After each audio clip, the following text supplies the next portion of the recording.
between the falling cards.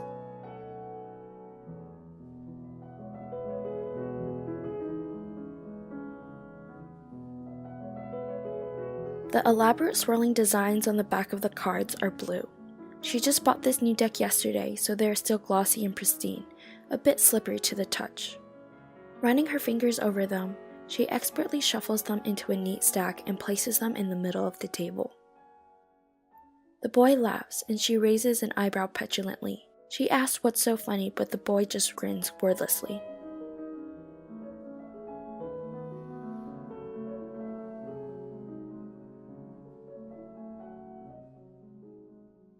The game begins.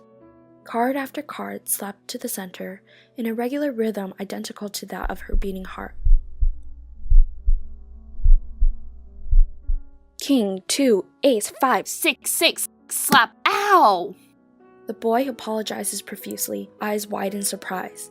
She teases him, waving around her injured hand with a non-existent wound, and he rolls his eyes in good humor. His eyes, those warm brown eyes. They remind her of the earthy richness of garden soil right after it rains, or of the sharp bitter taste of coffee that moment before she is fully awake. She can't really describe it.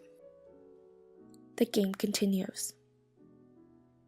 She no longer focuses on the game, allowing her fingers to move automatically to their accustomed rhythm and letting her reflexes take over. Instead, her concentration shifts to his hands.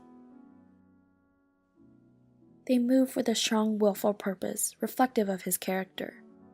Confident and large, they slap card after card down and win stack after stack as her mind drifts further and further, lost in the worn contours of his fingers. The game pauses. She looks up in surprise to see him watching her quizzically, a strange flicker in his eyes. Warmth rises from somewhere deep inside of her, bubbling towards her cheeks, and she fights to keep it down. As a distraction, she offers a snarky comment, successfully receiving an equally witty response. But she is quick on her feet and excels in the subject of wit, so the next retort rolls easily off her tongue. He laughs. She finds herself drowning in the thrilling sound. It is tinted with the deep rumblings of a man, but the youthful mirth in the laughter comes out stronger, followed by a small smirk. Biting her lip, she holds back her own laughter, but it spills out anyway.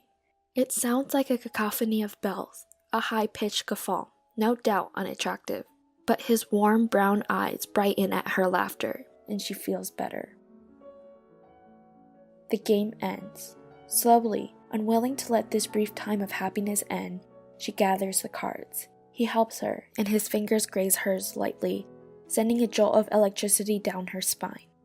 Their eyes meet and hold for far too long. Before the warmth bubbles up again, she lowers her gaze, quickly gathering the rest of the cards.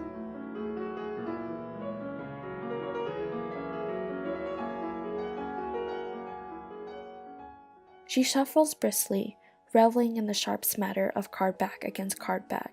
It is a rapid, rhythmic beat, a symbol of some sort of order in this world. Once, twice, she shuffles.